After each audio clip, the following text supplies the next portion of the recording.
जय हिंद दोस्तों, मेरा नाम है वेदश्री त्रिवेदी और हम लोग इस समय पढ़ रहे हैं फाइनेंशियल मैनेजमेंट। फाइनेंशियल मैनेजमेंट में जो चैप्टर विशेष हमारा इस समय है वो है कॉस्ट ऑफ कैपिटल, जिसके अंदर हम लोग पढ़ रहे हैं अलग अलग तरीके से जो फंड एकत्रित करती है कंपनी उसकी कॉस्ट कैसे निर्धारित की जाती है और कैसे उसे पे ऑफ करनी होती है। जिसमें पिछला वीडियो मैंने आपको प्रोवाइड भी कराया था, जिसमें मैं आपको कॉस्ट ऑफ डेट कैपिटल मैंने बताया था और इरिडीमेबल डिबेंचर्स की कॉस्ट बताई थी। डिबेंचर्स की बात आती है तो दो तरीके के डिबेंचर्स होते हैं, या तो इरिडीमेबल होंगे और या तो रिडीमेबल होंगे। इरिडीमेबल जिनका शोधन कभी नहीं किया जाता, रिडीमेबल जिनके शोधन की तिथि उनके निर्गमन के समय ही निर्धारित कर दी जाती है। तो इरिडीमेबल डिबेंचर का कैलकुलेशन कैसे किया जाता है पिछले वीडियो में मैं आपको बता चुका हूं। अब इस वीडियो में हम लोग बात करने वाले हैं कि रिडीमेबल डिबेंचर्स की कॉस्ट को कैसे कैलकुलेट किया जाता है। ठीक है ना। तो चलिए देखिए, क्वेश्चन आपके बोर्ड पे है। क्वेश्चन के अंदर इन्फॉर्मेशन कुछ ऐसी है। A company issued 1010 year 6% debentures of 100 each eight 5% premium under the term of debenture trust. These debentures are redeemed after 10 years at 5% premium. The cost of issue is 3%. Calculate the cost of borrowed capital when the tax rate is 50%. हो गया। बहुत simple सा question है, समझ लीजिएगा। देखिए, सबसे पहले हम लोग बात करते हैं रिडीमेबल डिबेंचर्स की। हम लोग आज जो पढ़ने वाले हैं वो क्या है, तो रिडीमेबल डिबेंचर्स हैं।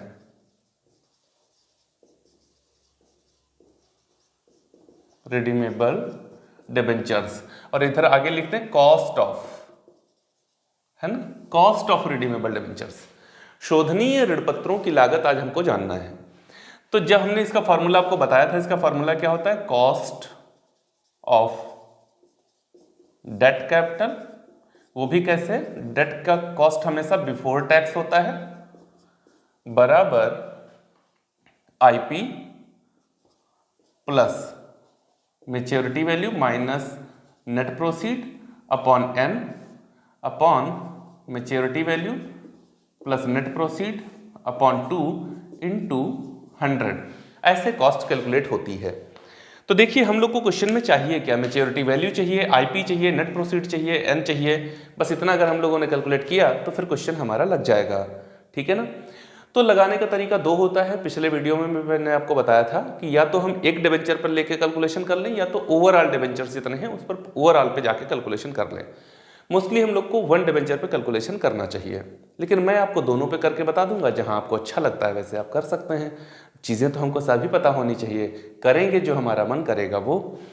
तो चलिए हम लोग एक डिबेंचर की कैलकुलेशन अभी स्टार्ट करते हैं। सबसे पहले देखते हैं कि मेच्योरिटी वैल्यू क्या होगी, एमवी क्या होगा। एमवी का मतलब होता है कि जब हम पेमेंट करेंगे तो कितना भुगतान करेंगे, मेच्योरिटी वैल्यू कितना उनको हम देंगे जब भुगतान करेंगे। तो देखो, 100 रुपये वाला डिबेंचर है और 5% प्रीमियम पर पेमेंट है। तो 100 रुपये डिबेंचर की कॉस्ट का देंगे प्लस 5 रुपये प्रीमियम का देंगे। कितना पेमेंट करेंगे, 105 रुपये का करेंगे। नेट प्रोसीड कितना होगा हमको, तो 100 रुपये का डिबेंचर है, ठीक है, 5% प्रीमियम पर इशू किया जा रहा है।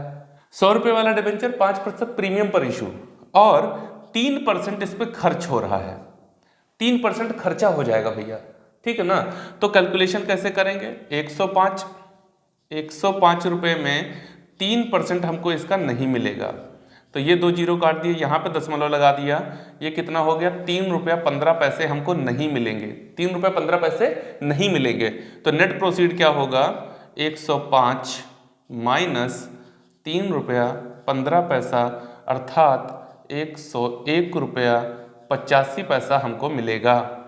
तो नेट प्रोसीड हमारी क्या होगी, ये हो जाएगी 101 रुपया 85 पैसा नेट प्रोसीड होगी। अच्छा, टाइम क्या है, टाइम एन बराबर 10 ईयर्स, 10 ईयर्स, ठीक है ना। अच्छा, फिर आईपी क्या है, आईपी इंटरेस्ट पेबल क्या है, तो ये जो डिबेंचर्स हैं ये 6% थे, तो 6% ऑफ 100 ये कितना आएगा भैया, 6 रुपये आएगा। देखो, सब कुछ हो गया हमारे पास। मेच्योरिटी वैल्यू हो गई, नेट प्रोसीड हो गया, एन हो गया, आईपी हो गया। अब कैलकुलेशन कर लो। इतना ही निर्धारण करना सबसे ज़्यादा महत्वपूर्ण होता है। अगर आप इतना निर्धारण कर लेते हैं, देखिए जो यहाँ पर चीज़ें लिखी हुई हैं इनका अगर निर्धारण कर लिया गया है तो कोई क्वेश्चन कठिन नहीं है। पूरक, अब बात यहाँ पर एक चीज़ समझ लीजिए, ठीक ना, कि सर यहाँ पर आपने 100 रुपये में से डायरेक्ट इश्यू एक्सपेंस क्यों नहीं माइनस किए। आपने प्रीमियम जोड़ करके फिर इशू एक्सपेंस क्यों माइनस किया? ध्यान देना, जब निर्गमन के व्यय दिए जाते हैं तो जितना पैसा हमको मिलेगा उस पर दिया जाता है। ब्रोकरेज की बात करी जा रही हो तो जितना पैसा हमको मिल रहा होगा आप दलाली उतने पर दोगे ना। तो ब्रोकरेज हो या फिर कमीशन हो या फिर इस तरीके का कोई इशू एक्सपेंस हो तो जितना पैसा हमको मिल रहा होता है उस पर इसका कैलकुलेशन होता है। आप 100 में से 3 हटा करके 97 और प्लस 5 जोड़ करके अगर आपने 102 रुपया किया तो फिर क्वेश्चन गलत हो जाएगा, ध्यान दीजिएगा, ठीक है ना। तो चलिए अब हम लोगों ने क्वेश्चन के अंदर सारी कैलकुलेशन कर ली है जितना हमको चाहिए था। टैक्स रेट 50% है, ये भी बढ़ा देते हैं नीचे। टैक्स रेट कितना दिया गया है? टैक्स रेट है 50%। ना दिया हो तो हम लोग एज्यूम भी करते हैं 50% ही। अब चलो सॉल्व करते हैं, ठीक ना। तो यहां पर भैया आईपी कितना है? 6 रुपया है, ठीक है। लेकिन देखो इस फॉर्मूले को समझो, शुरुआत में बता चुका हूं वैसे।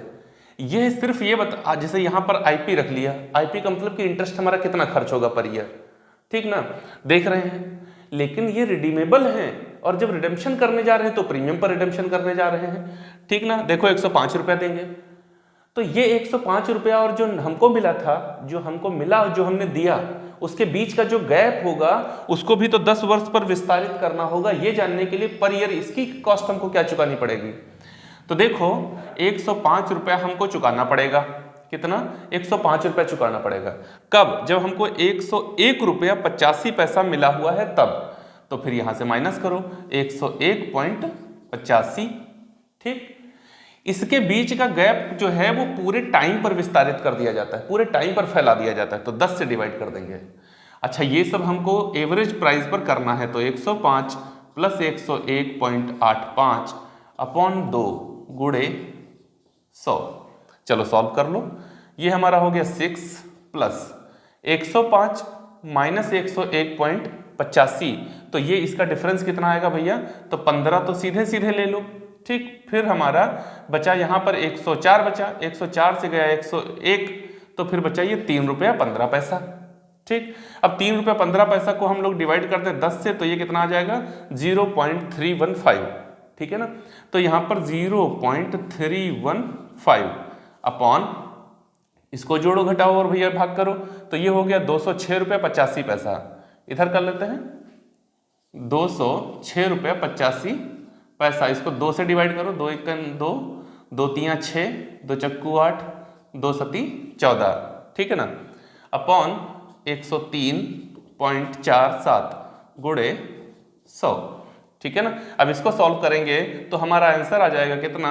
6.09%, ठीक है। ये हमारा आंसर हो गया कॉस्ट ऑफ डेट। और कॉस्ट ऑफ डेट कैसा? ये देखो यहां पर लिख रखा मैंने, क्या? Before tax. तो अब यहां पर कैलकुलेट करते हैं cost of debt after tax. Cost of debt capital, वो भी कैसे? After tax. ये कैसे निकलती है भैया? Cost of debt before tax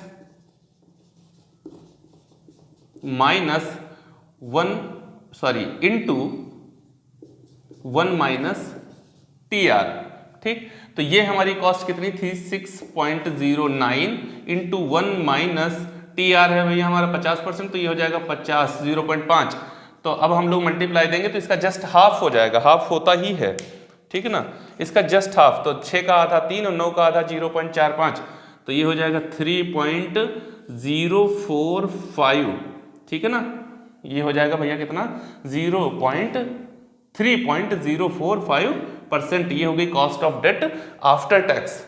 और क्वेश्चन हमारा कैलकुलेट भी आपका आंसर हो गया है। लेकिन यदि आपका मन करता है कि नहीं मैं एक डिबेंचर पर कैलकुलेशन नहीं करूंगा, मुझे ओवरऑल डिबेंचर्स पर भी कैलकुलेशन करनी है, मुझे दोनों तरीके पता होने चाहिए, फिर मेरा जैसा मन करे वैसा मैं करूंगा, ये जैसा एग्जामिनेशन में हमसे पूछा जाएगा वैसा मैं करूंगा, और होना भी चाहिए, ठीक ना। तो चलिए हम आपको बता देते हैं कि अगर आप ओवरऑल डिबेंचर्स की कॉस्ट पे जाएंगे तो भी यहाँ कोई डिफरेंस नहीं आएगा, आंसर सेम आएगा। लेकिन ध्यान रहे, मैं बता जरूर दे रहा हूँ, अगर क्वेश्चन आपका आता है तो आपको इसी तरीके से उसे सॉल्व करना चाहिए, एक डिबेंचर पर ही इसे सॉल्व किया जाना चाहिए, बाकी आंसर वही आएगा चाहे जहाँ चले जाओ। तो चलो यहाँ देख लेते हैं, अगर आप ओवरऑल पे जाएंगे तो क्या होगा।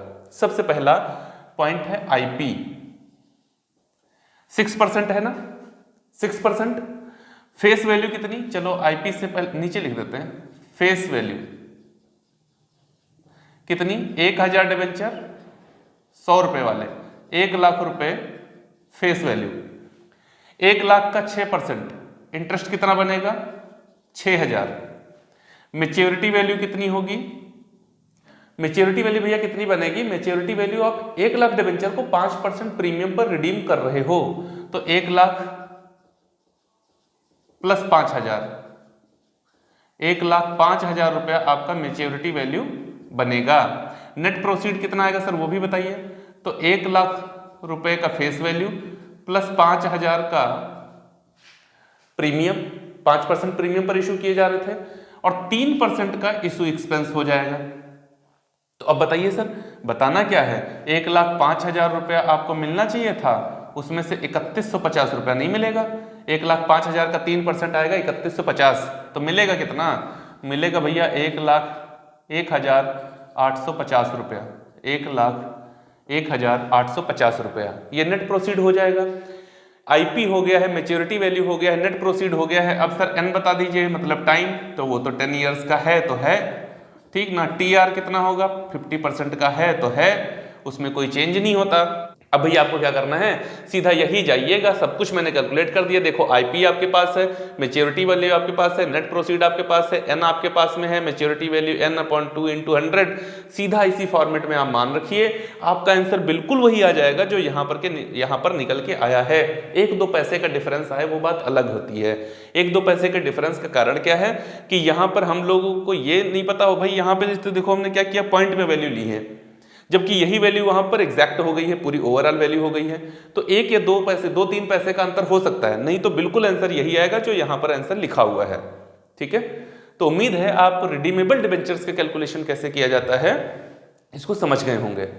और यदि ये वीडियो अच्छा लगा है तो इसे लाइक करें, अपने दोस्तों के साथ में साझा करें, हमारे चैनल को सब्सक्राइब नहीं किया है तो कर लीजिए ताकि मेरे सारे वीडियो आपको आसानी के साथ में मिल सकें। अपना स्नेह देने के लिए और वीडियो को पूरा देखने के लिए आप सभी का हृदय की गहराइयों से बहुत बहुत धन्यवाद। जय हिंद दोस्तों।